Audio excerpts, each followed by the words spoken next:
Namaste.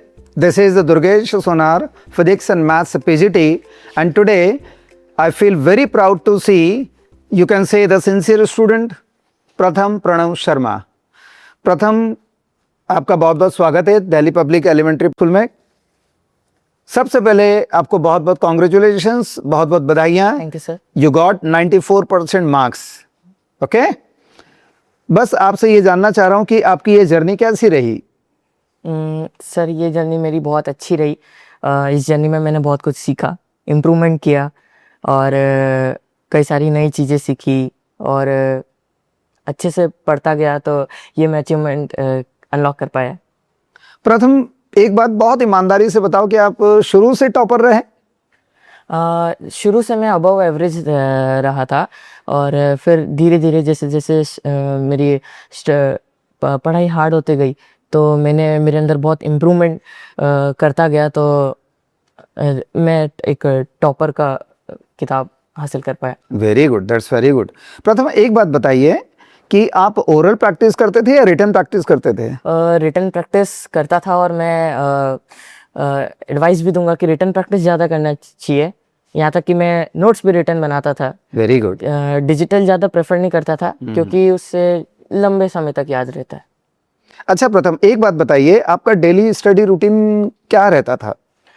Daily study routine school से आने के बाद मैं 2 to 3 आवर्स अपनी कंटिन्यूस स्टडी रखता था, जिससे कि एग्ज़ाम टाइम में मेरे को प्रॉब्लम नहीं हो. तो इसलिए 2 to 3 आवर्स, फिर उसके बाद ब्रेक और फिर एक स्टडी स्लॉट, ऐसे स्लॉट वाइज पढ़ता था. 3 आवर्स की स्टडी.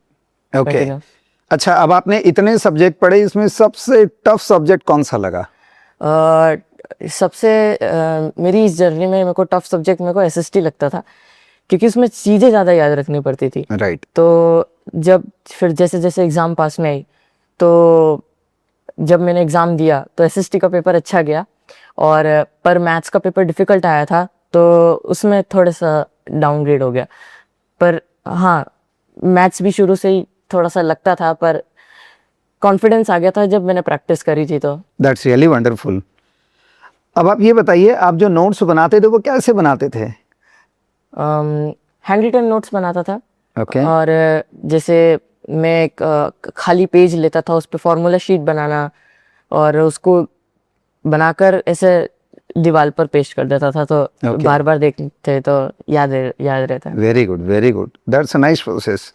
अच्छा, एग्जाम के टाइम स्ट्रेस तो होता है, चाहे वो मैथ्स का हो पेपर, साइंस का हो, एसएसटी का हो, तो आपने उस स्ट्रेस को कैसे मैनेज किया. स्ट्रेस तो वैसे मुझे इतना हुआ नहीं, क्योंकि अच्छी प्रिपरेशन थी, तो अच्छे से मैंने पेपर दिया था. पर जब स्ट्रेस होता था तो मैं मेरे पेरेंट्स से बात कर लेता था.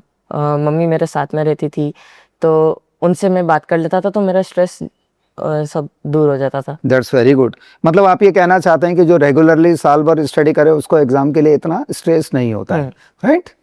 अच्छा, सोशल मीडिया से कभी कोई डिस्ट्रैक्शन हुआ. सोशल मीडिया वैसे मेरे पेरेंट्स इतना अलाउ नहीं करते थे, तो शुरू से ही मैं सोशल मीडिया पे इतना नहीं है. तो हाँ, मेरे मम्मी पापा मेरे को हमेशा मना भी करते थे कि सोशल मीडिया या फिर ज़्यादा स्क्रीन टाइम नहीं होना. बस वो थोड़ी ऑनलाइन क्लासेस की वजह से स्क्रीन टाइम होता था, तो उतना मैनेज में कर लेता था, ज़्यादा नहीं देखता था. Right, right. लिमिटेड रखता था. Very good. मेरे एक फ्रेंड है, वो कहते थे कि फेसबुक पे सब रहते हैं लेकिन बुक में फेस नहीं रहता है. तो आपका ये मानना है कि आपका फेस बुक में होना चाहिए, तभी आप एक अच्छे ड्रीम को अचीव कर पाएंगे. That's really wonderful.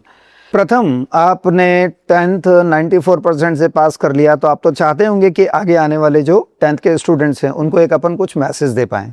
तो मैं आपसे ये जानना चाहूँगा कि ऐसी कोई 3 गोल्डन टिप्स बताएं कि आगे आने वाले स्टूडेंट जो है वो इंस्पायर हो सके और आपकी प्रोसेस को फॉलो कर सके. सबसे पहला कंसिस्टेंसी रखना चाहिए, और दूसरा आपको हमेशा अपने टेस्ट और सैम्पल पेपर्स एनालाइज करने चाहिए, जिससे कि आप कहाँ गलती कर रहे हैं वो मालूम पड़ेगी. और तीसरा फोकस और कंसंट्रेशन बहुत इंपॉर्टेंट रहता है, क्योंकि बुक के सामने जो बिजी दिखता है इसका मतलब ये नहीं है कि वो पढ़ रहा है. तो आपको लंबे आवर्स नहीं पढ़ना है, बस कंसंट्रेट होकर फोकस होकर पढ़ना है। That's really good. अब प्रथम ये बताइए कि आपको पढ़ना तो बहुत अच्छा लगता है, वो आपके परसेंटेज से पता लग चुका है। क्या पढ़ने के अलावा भी और कोई आपकी हॉबीज हैं? हाँ, मैं आउटडोर में फुटबॉल खेलता था और इंडोर में मेरा फेवरेट चेस था।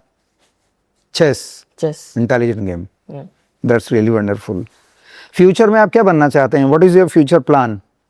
अभी फ्यूचर में अभी मैं जेई की एग्ज़ाम दूंगा और उसकी तैयारी कर रहा हूँ।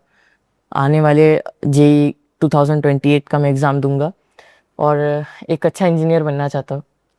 अब मैं आपसे प्रथम ये जानना चाहूँगा कि दिल्ली पब्लिक एलिमेंट्री स्कूल का एनवायरनमेंट आपकी सक्सेस में क्या रोल प्ले करता है? हाँ, दिल्ली पब्लिक एलिमेंट्री स्कूल का एनवायरनमेंट मेरी सक्सेस के पीछे उसका बहुत बड़ा हाथ था।